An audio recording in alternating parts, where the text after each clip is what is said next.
Amici di Sportisili, buon pomeriggio, un saluto dal vostro caro Marco Genduso per commentarvi la gara terza di campionato eccellenza Girone A che vede scendere in campo Don Carlo Misilmeri e Licata. Tanto inizia anche il match con il primo tocco della Don Carlo Misilmeri con Vitale che prende subito un po' di spazio. Trova dall'altra parte Cusumano che alza la testa, mette dentro per la parte della sponda, Barbera calcia! E poi respinta ancora, ma questa è una bella occasione del Misilmeri che è partito meglio rispetto a Licata. Parti di Giuseppe Tedesco che cerca anche una conclusione e la palla termina fuori di poco, ma che bel tiro Tedesco, e sicuramente non se lo fa ripetere due volte. Messa lunga per Manfred, poi Di Salvo fa una grandissima parata, sarà quindi corner, va Privitera a battere.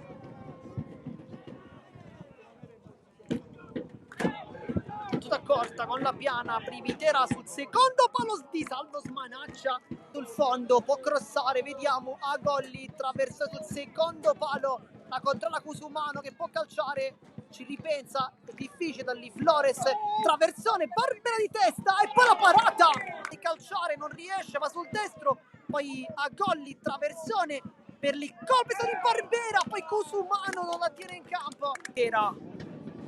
smuscia via qui Manfred, poi Caramanno alla meglio, Brugnone mette dentro sul secondo palo, il palo tentato, questa azione bellissima e la piana va incontro al palo, poi va giù ed è calcio d'angolo,